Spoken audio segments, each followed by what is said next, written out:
influential leaders. This is Alex and Lenka coming at you straight from the Netherlands with a completely new episode of the Influential Executive podcast. Now and today that was a topic for me. A topic about which I did not know that much, and I ended up with knowing a little bit more and being very happy about not knowing that much. Well, I can imagine now you wonder what is the topic about. Today it was all about economy. But economy in a very fun way. So I wondered what the word means and what should I know? Well, and I got an answer and I was very happy with that answer. Well, you have to listen to that to understand what I mean, because it was so much fun and I never ever imagined that talking about economics can be so much fun.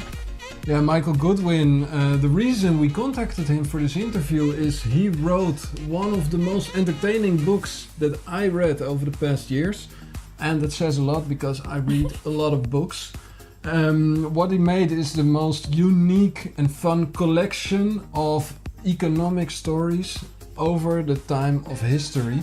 So in this interview we dive in, we speak about economic patterns that he discovered in the world. We speak about Adam Smith, like the father, the thinker of economics. What is the best investment you can make with the money you save out of your salary? Will we still have banks in 20 years? Is it a smart idea to save money or to start and become an entrepreneur? What is the best investment you can make? And what is the role of Bitcoin in today's world? Oh yeah. So a lot of good stuff coming up. Of course, this interview comes again from Earn More, Work Less. We give superpowers to your team. We are all about time management and personal effectiveness. We only live once, so how do we make this life as beautiful, fun and productive as possible?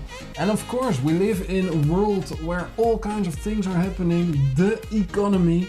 Apparently it's super important, although I've never seen an economy or touched an economy. No, me so neither. right now, today, we have an expert to tell us everything we need to know on economy. Michael, thank you for joining us. Thank you for having me. We were talking about economics this morning, Lenka and I, and first question we had is, why are economics important for team leaders, for people who work in large organizations? And before that, we came to the point where Lenka asked me. Yeah, I always wonder, because we talk about economical situation is bad, it's good, it's like this, like that. And when I think about, do I really understand what the word economy includes? Then I wouldn't be able to make a clear definition that our audience would probably understand, or I would even understand. So that's why we have you today on the podcast. I'm sure you're going to give us a nice explanation. You've actually put your finger on an interesting point, which is there is no good explanation. There is no good single definition. It's one reason with many things in my book, like, value and money and the economy, I deliberately left them vague because fundamentally these are vague things. So, for instance, there's a school in economic theory that crashes come from what they call exogenous shocks. Like the economy basically runs fine by itself if you leave it alone, but every so often a shock comes from outside and ruins everything for a while. And the problem with that is, what's outside the economy? Where is this coming from? We're not talking about meteor strikes, but there are some definitions of the economy that exclude some aspects of society, of just the world in general. I tend to take a broader view. To me, the economy isn't a thing so much as a way of looking at the world. It's a lens to look at the world through. And it can be, as with everything, every lens you can look at the world through, it can be very useful, or at other times it can be completely useless. Like when you have people talking about the benefits of markets in babies, for instance. These are people who are looking through that lens too much. We should not be able to buy and sell babies. So basically, I don't have an answer for that question. It's a very good question, and I'm not sure anybody has an answer for that question. Oh, here we go. But what I said to Lenka this morning, I said, I think the economy is the total sum of all the transactions that happen in the world, all the value exchanges. Is that then something else? It is that, but it's also the structures in which these exchanges happen. You know, I'm going to go and have very different exchanges and transactions with people if I am, you know, in a situation where the there are large organizations where I have to join them and then, you know, do my economic activity. Or if you go back a couple hundred years where you just kind of go and do it on your own, you start up your business, you go to work for a small employer. These are very different worlds. So you have to look at the structure of society as well. And basically everything affects everything. So it's, you know, I have tried to find a limit for the economy in order to be able to define it. And I have still failed so far. I mean, your definition is better than most. Oh, look at that. Well, and I'm curious, like I always like to start with the beginning. So I wonder, which kind of child were you? Were you this kind of child who went to sell ice cream or lemonade, or the one who was predicting which neighbor is gonna be the best paying customer for No, I was the kind of child who you could stick me in a corner with a book and I would still be there with the book. Alexander too. I would still be there with the book when you came back. I was apparently my parents thought that I was so easy, not that I was a very easy child to raise, but that they were wonderful, wonderful parents. So they had another one. Then my sister came along and they found that it wasn't them. It was just my nature. When they got her, things got a little chaotic. and then they stopped. 2 children. Yeah, that was it. Have to keep that balance, right? Let's get the statistics. So. And when did you fall in love with economy?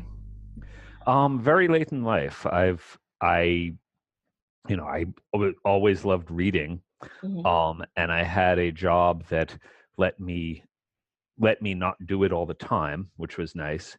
And I would spend my free time, a lot of my free time reading, and I love history specifically. But eventually, the more I read about history, I mean, this is like the nerdiest story ever. The more I read about history, the more I started to notice that history keeps coming down to these economic patterns. So, if you're reading about, knights and castles in medieval Europe and, heroes and castles in Homeric Greece and heroes and castles in Vedic India and samurai and castles in Japan, all of these societies rest on very similar economic foundations, on a foundation of serfdom, which is a specific economic relationship. And they can really almost be seen as expressions of this economic relationship. And various other examples, there were arguments about stimulus and austerity in the Roman Empire. At that time, they took the form of people who wanted to devalue the currency, to have less gold, less silver in each coin, so that the coin was worth less and they could pay back their debts. And meanwhile, the rich people are saying, no. You owe me, 1 denarius. That denarius had better have a certain amount of metal in it. And that, this is still an argument with different technology that we're having today, especially in Europe. And so I decided that, well, if I really wanted to enjoy my history reading, I needed to know more about economics. And then I had a friend who used to teach it, and I had her send me a couple of textbooks, and I sit down with the textbooks, and there's nothing of what I'm interested in there.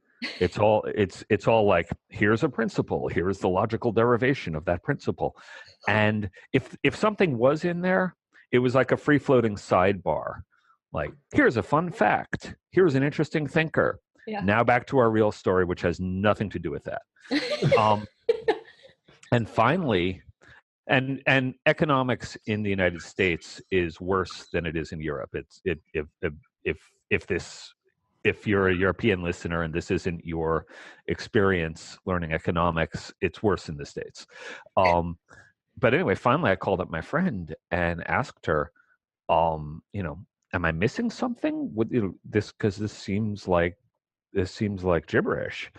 And God bless her, she said, like, you're not missing anything. It really is gibberish. And she used to teach it. So I'm like, well, where do I find like what I'm interested in? And she didn't have an answer for me. And at that point, I'm like, well, I do know one thing, which is you go back to the original source if you can. Mm-hmm. And the original source I kind of sort of knew was Adam Smith. Like everybody talks about Adam Smith. And I thought I knew what Adam Smith said, free markets, rah, rah, rah. And then when I started to read Adam Smith, like there was this whole story here that nobody was telling. Mm-hmm. So for instance, there's stuff about free markets in there, but he looks at the whole world. This is what we were talking about before, how the definition of the economy is so hard to come by. I mean, in Adam Smith, he talks about there's Carthaginian history in there. At one point, he talks about the price of sea steaks. I don't even know what a sea steak is. At one point, he makes actually pretty good conclusions about the nutritive value of the potato based on how pretty Irish prostitutes in London were. Because he figured, they were raised on potatoes, so it can't be that bad for you because look at them. So, it was this revelation. And then as I started reading more from, using that as a starting point, I started to see there was this whole story that was not being told in the textbooks. Mm-hmm. And that's, and a story that really was tied in with the history that I loved reading about and really did give me insight into the history that I loved reading about. So that's when I really fell in love with it. And then the more I read about it, the more I started thinking like, well, somebody has to tell this story. Yeah. And people do tell parts of it, and obviously I'm getting this from somewhere. I'm not just, figuring it out for myself. Pretty much everything in my book, it comes from someone else. But nobody was reading these books. These weren't getting out into the culture. So I decided that I had to make it as accessible as I could. So I did it in comics. Yeah, and that is the main reason why I picked it up in the bookstore. It rarely happens that I see a book physically in the bookstore and I pick it up and buy it because... I do it all the time, only like this. Yeah, no, for me it's like people recommend me books all the time. So I'm the list guy. I have a list for everything. And so my list with books to read, there's many dozens on there. So then when I get a new book, then I typically take one from the list. But this one stood out because it was about economics, this dry subject. Yeah. And it had all these kinds of funny drawings and nice cartoonish caricatures of these big historical politicians.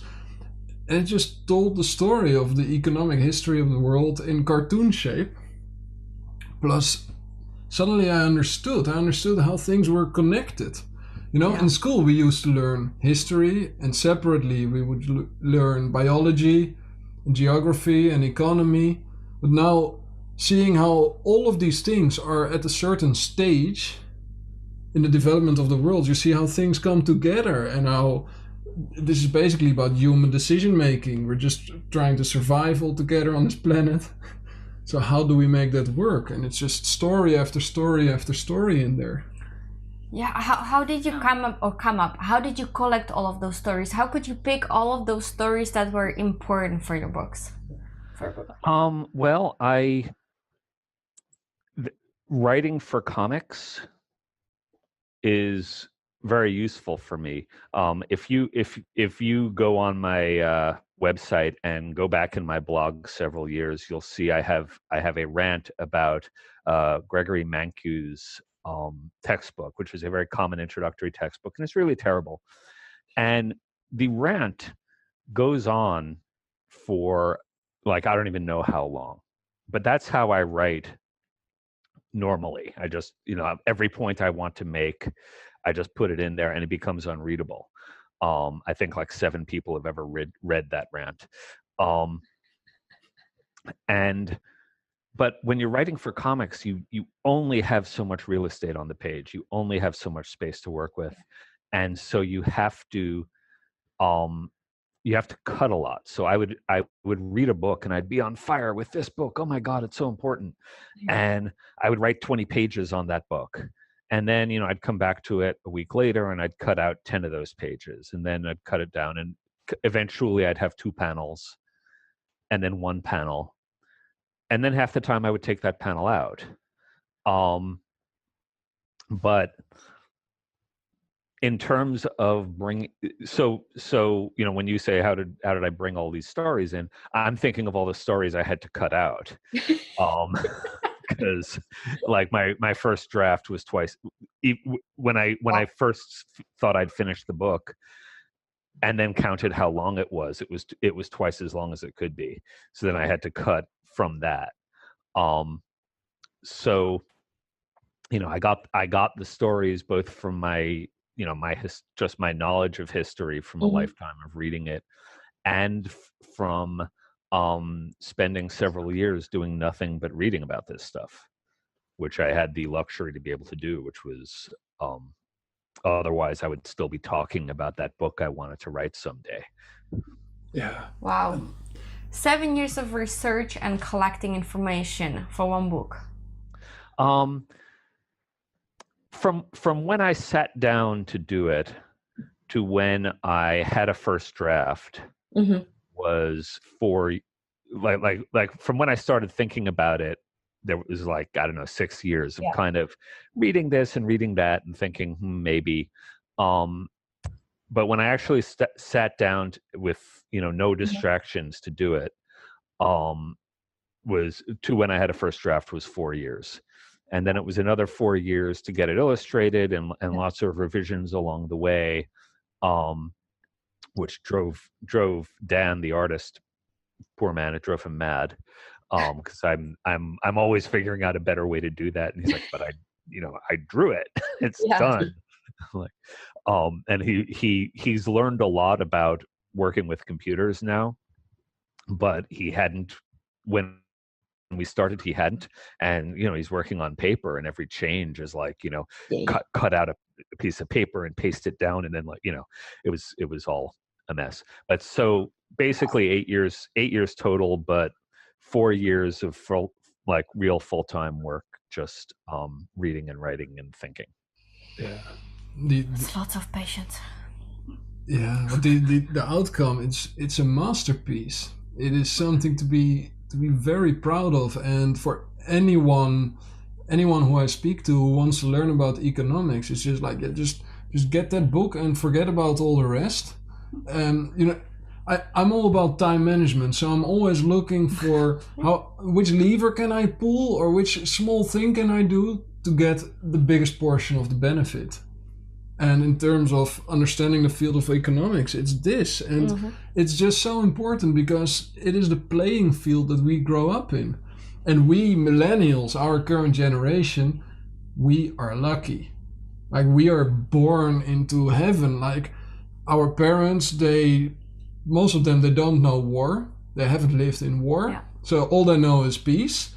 They grew up in a strict environment and they let us grow up looser. There's an abundance of everything in the Western world. Yeah. So we live in this rosy world, but the economy, like stuff that's happening in the books and in the banks, and like there's a whole whole range of other things going on that they're so abstract. Yeah. And they can become relevant suddenly at some point in our future, 10 years, Right. 20 years from now. And that's what triggered me to learn about it. Yeah, speaking of things suddenly becoming relevant, one of the things I had cut from the book was a discussion of how derivatives work, because I thought, I've only got so much space, and this is a nice little discussion, but it's just not that relevant. And then, like pretty much a week after I finished my first draft, the market crashed, the 2008 market crash. And I thought, oh, that bit is relevant. Let me put that back in. But up until that moment in 2008, if you even cared what derivatives were, you were either working in that field or just like weird and nerdy. And then suddenly it mattered a whole lot. And right now I'm making the link to all these ambitious professionals listening to this. Our audience, they're people, they want to better themselves, do a lot of personal development, create beautiful experiences for themselves, their company, their colleagues, work hard every day. And most of them, they earn a good salary. So part of it goes to mortgage and groceries and doing cool things, nice holiday, car, children. And what's left over, that's for later.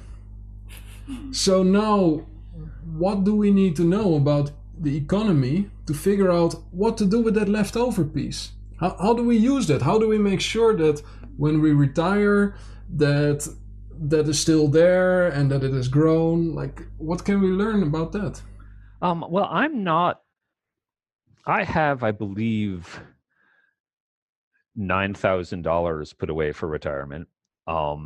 And I only have that because, like, basically the tax structure mandated a couple of years ago that, like, it just didn't make sense not to put that money away a couple of years ago.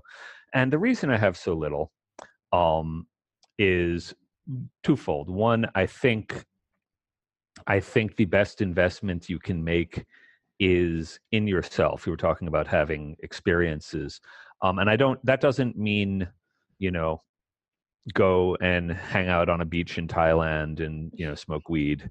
Or like, I was reading somewhere online, someone was talking about like how, she spent money on experiences and her boyfriend saved money and it was a problem with them. But the experience she was talking about was like buying a nice outfit and feeling really great. And that's not what I'm talking about. The experiences that challenge you and make you a more developed person.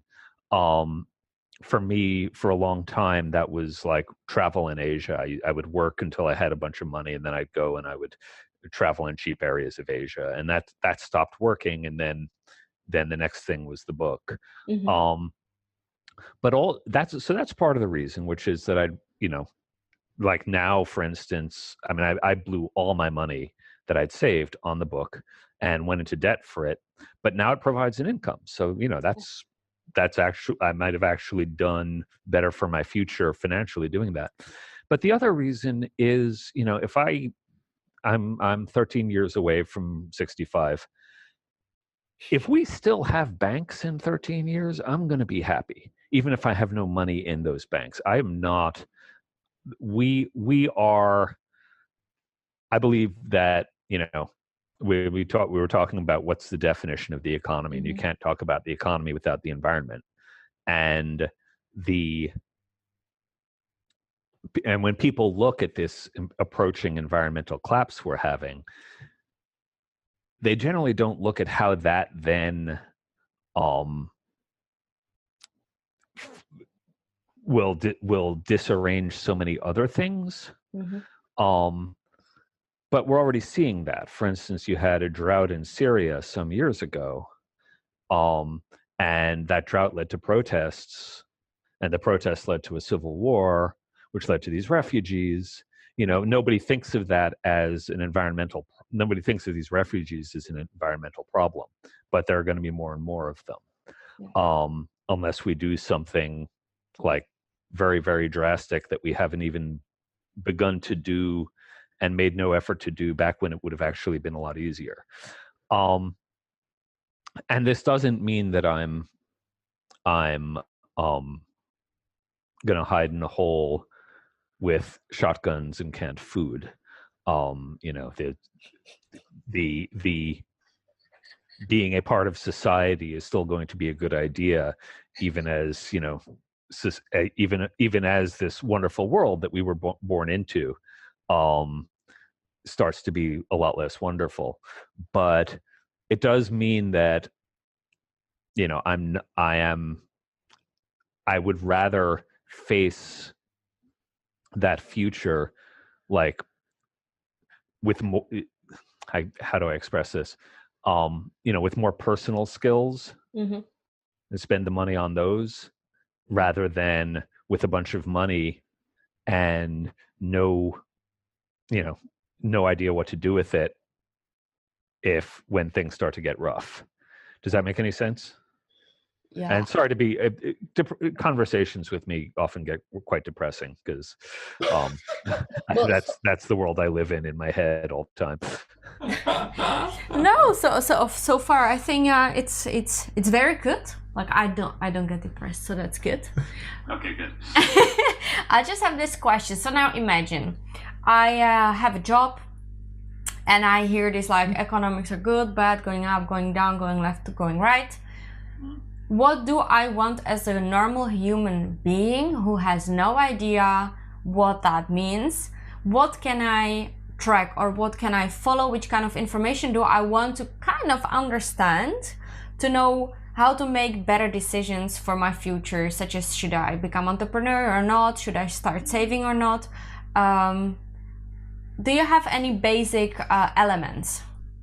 I do believe if you don't know what to do with your future, that says to me that you're not sure what you want from your future. Because like someone who definitely like, I want to be a doctor, or I want to own a house, and or I want to have X amount of money by the time I'm this age and retire. They have a plan. But if you're not sure like whether to save or become an entrepreneur, then I would say save money. I mean, when I said that I have $9,000 put away for retirement, it's not all my savings. It's just as much as I've actually thought about the far future.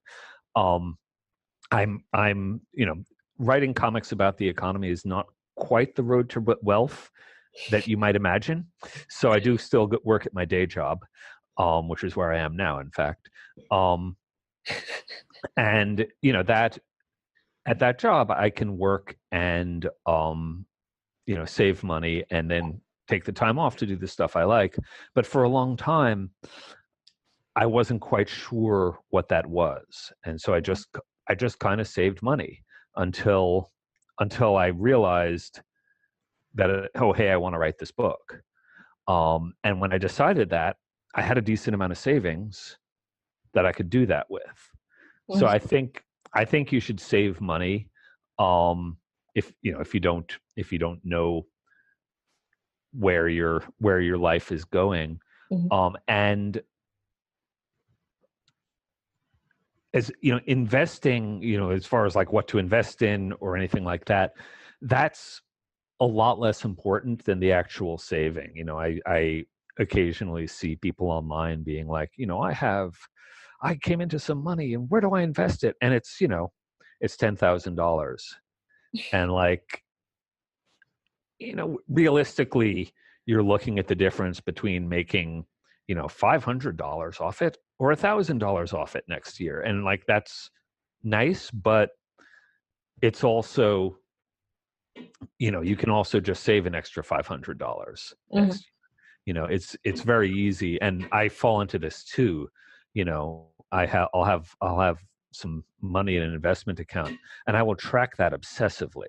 Like, it's super important that my $9,000 became 10,000, and then, oh crap, it's down to 8,000. Oh, it's back up to, and like what winds up happening is I'm completely obsessing about what winds up being a day's pay. Yeah. And I should have just worked an extra day and saved the money,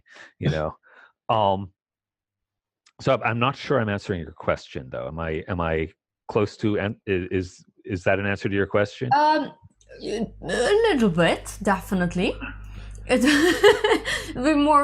I'm more looking into the information I want to more collect to kind of understand like what economy. So imagine I lived in Czech Republic, and there is piece of politics, and there are companies, and there are banks, and there are this institution and that institution. Everyone talks about economy, and still nobody really knows where the information comes from. So as a normal human being, how do I want, like, which kind of informations do I want to collect? In the end, you have to kind of, you just have to pay attention for long enough. Mm-hmm. And then you'll start to see, okay, when like, I do play the markets, and what I've found is that, I've like over time I've kind of gotten this idea of, and I couldn't teach it to anyone else, because it's just part of me and the world I live in and the people I talk to, mm-hmm. and the media I consume. I kind of get a feel for, when people are talking this way, maybe that's a bad sign. Very famously, right before the Great Depression, J.P. Morgan was, he took a cab, and his cabbie was like, "Oh man, you gotta, I've got this great stock, and I've invested this much." And J.P. Morgan was like, "Oh crap, if cabbies are that into the stock market, this is an insane bubble, and I need to get out of it." Yeah. But that's, so this very important piece of information that preserved a large part of his fortune came from a cab driver. Yes. Okay. There isn't, unfortunately, there isn't any one or any few sources of information, mm-hmm. because if there were, everyone would be getting it. Indeed. And they would know what was going to happen, and nobody does. So the best thing I can advise is understand that nobody knows, mm-hmm. and pay attention for yourself, and see what's see what works for you, but keep in mind always that there is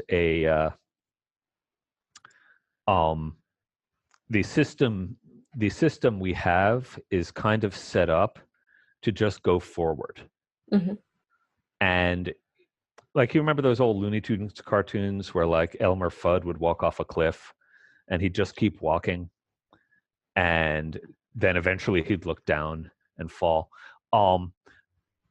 Like I was paying attention in 2007, 2008, and it was like there was a lot of bad news about the mortgage market, and the stock market was just like la da da da da. Even though, like, I knew at the time that the stock market was based on these bad valuations. Mm-hmm.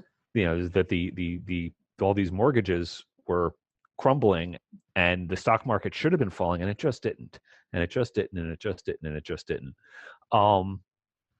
And then eventually it did. Then eventually Elmer Fudd looked down. Point being, there is our institutions have a very strong bias towards telling us that everything is fine. And that's true. That's true of the media. That's true of every corporation and their annual reports. That's true of most financial reporters. Like if you, I still don't understand, every time the stocks go down a bit, it's called a correction. And like, well, why didn't anyone say they were incorrect when they were higher? And so, when you're looking at the world, when you're trying to figure this out for yourself, which you have to do because nobody's figured it out for us. Mm-hmm. Keep in mind that that's what pretty much all your sources of information are doing. Are the basic assumption is that things are going to go on pretty much as before, and that's especially true of economics. Economics is like pretty much every model of economics is based on the idea that yes, the economy is just this self-correcting system and it goes on nicely by itself, and maybe what we were talking about before, maybe some exogenous shock hits it, but then it rights itself, and that's not the case. And we do not even begin to have time for me to explain why, all the reasons why that's not the case, but it's not the case. So point being that, okay, I think I'm repeating myself at this point. I'll stop. I get it.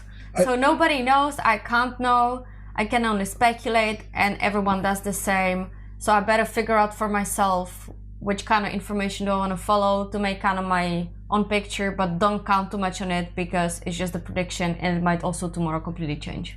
Yeah, and that's very well put. Oh, look at that. So the key is the thing you can control is how much you are worth to other people. That's the only thing. Like the only thing you can really take along. I mean, even money on the bank, it can become worth zero. Of course, you can bury a pot of gold in your garden, so you can use golden coins in the worst case. Right. And you can invest in your own mind, educate yourself, up your value, up your worth. That's something you're going to carry along. And even in any future, you can create value by providing higher value services. That's exactly correct. One thing... One thing you just said reminded me of a book I read, and that was really like 6-7 years ago. And those authors, I think there were 2 of them, they investigated the last, let's say, 200 bubbles in economy. So there were the tulips in, 17th century, and all kinds of bubbles in all kinds of markets, 200 different ones. And there was one thing they had in common. The one thing they had in common is that in every bubble, the common perception of everybody involved was, there were many bubbles before, but this time it's different. Oh, is that that's the title of a book? That's the title of the book. This time it's different. I read that book. But yeah, it's and then sometimes it is different. Like I mean, again, I don't want to say that I don't invest in the future. I recently bought an apartment in New York, and I paid a ridiculous amount for an apartment way out in Brooklyn. That's like 20 years ago would have been like nothing. But and the bubble, the bubble in New York housing, if you wait for it to pop, you've been waiting since like 1983. It's just or stocks since around the same time. Like some bubbles do go on forever.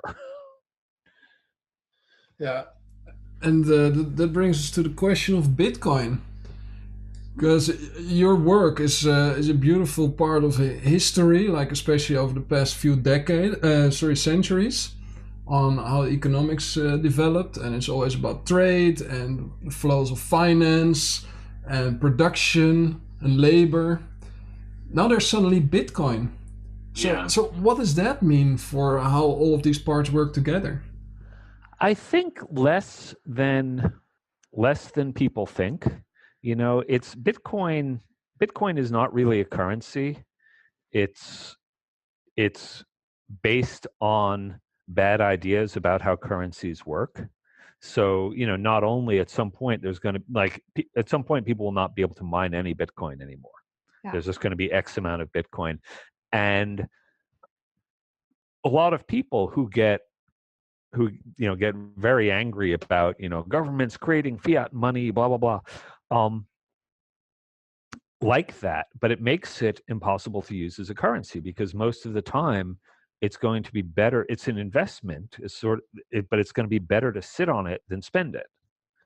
If I have $1, I know that dollar is going to be worth a little less over time, so I might as well spend it rather than put it in my mattress. If I have Bitcoin, I'm going to hoard it and, only spend it in rare cases,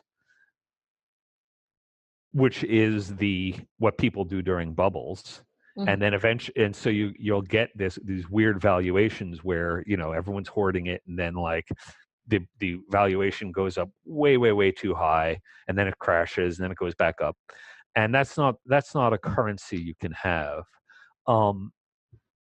Crypto in general can be somewhat more of a currency in that, if everyone's hoarding Bitcoin, then people might move to Dogecoin, and 20 shady cryptos are going to come on the market every day when Bitcoin's high.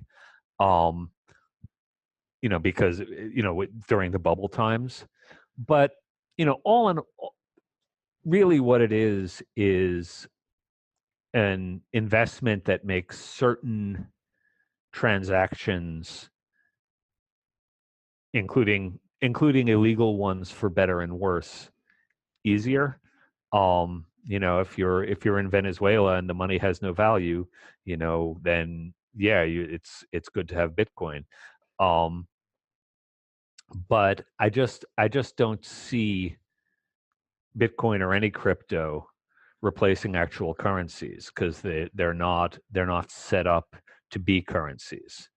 And the other thing I forgot to mention is, every so often somebody there's a house fire and people lose their Bitcoin. So there's actually less of it over time. Mm-hmm. True. There's one thing you mentioned in the book Economix about big businesses and corporations. You mentioned that they become entities in and of itself. Yes. It's a very interesting concept to think about, and especially for everybody in the audience who is working for a big business, for a corporate. What does that mean for what they contribute to and for their own future in terms of work and career? Well, that's a very big question. It's the way I look at big businesses. There is a school of economics that just says a corporation is a bunch of people who basically contracted yesterday to do business together, and just and I find that ridiculous. A national government isn't just a bigger town meeting. An army isn't just the town militia, but bigger.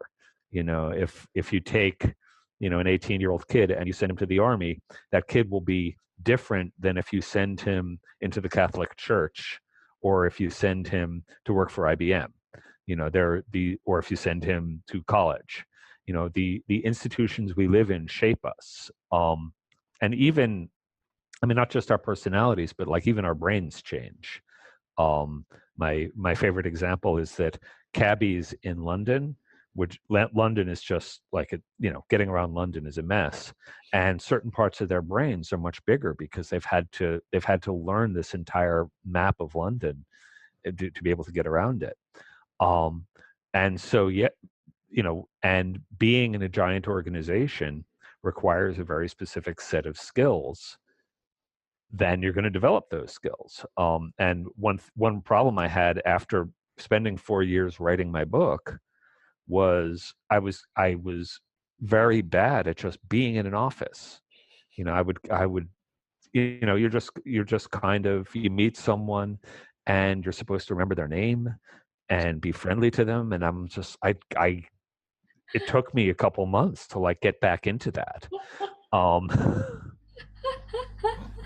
wondering which part of that.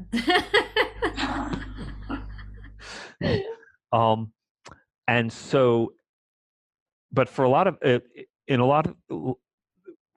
your question, it really depends on the organization.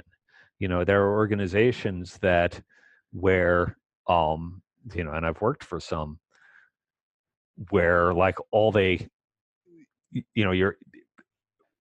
produce is kind of internal drama, and that's what you have to navigate, is the internal drama.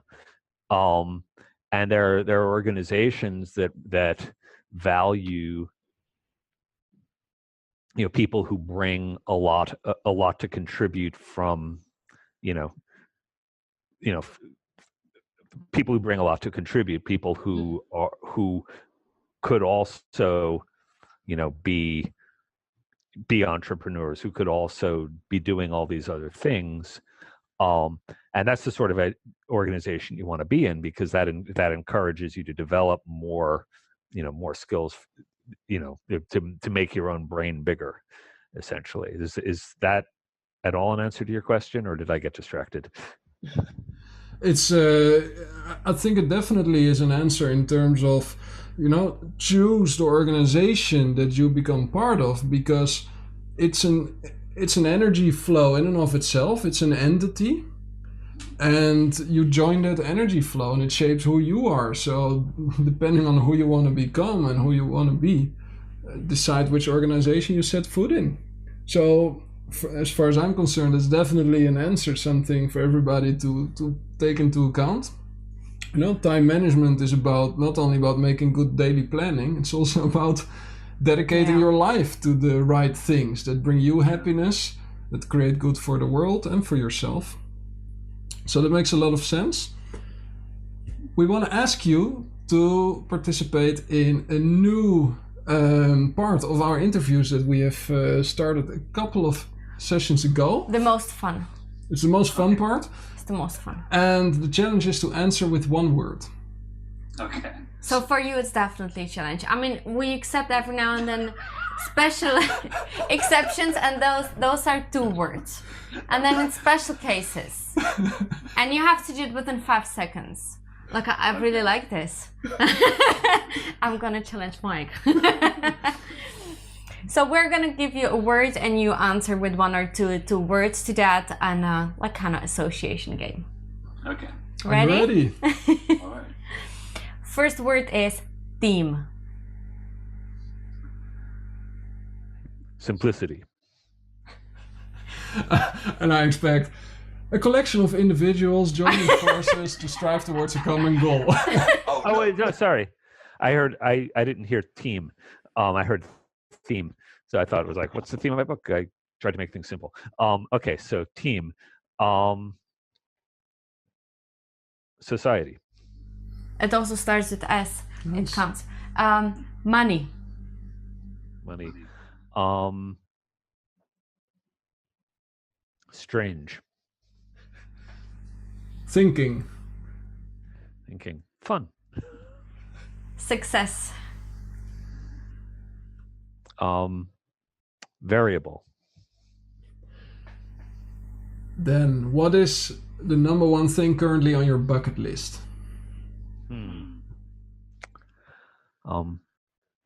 Another book. What is your most fun memory?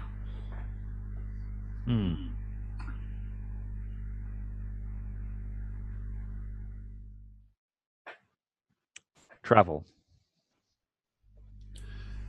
Which word do you associate with the word leader?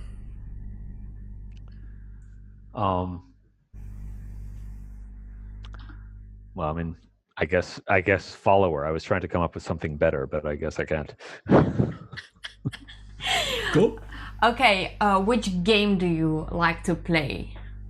I like Dominions is it's a very complicated video game that I'm a big fan of. Wow. Cool. What do you associate with the word contribution? Contribution.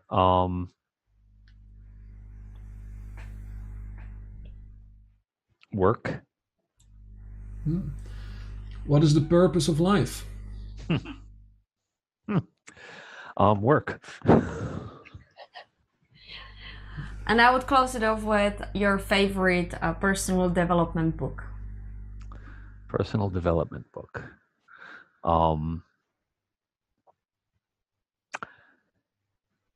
I'm not sure I've ever read a personal development book. Okay. Instead, what is the favorite book you ever read? Larry Gonnick's Cartoon History of the Universe. Cartoon History of the Universe. Well, that sounds like fun. That was my inspiration. Nice. Well, finally, I will understand how this whole thing works. So I'm really happy with that. Yeah, no, it's really good. It starts with the Big Bang, and when I first found it when I was a teenager, it only got up to the Babylonians, but now he got to the end. So, well, present, hopefully not the end.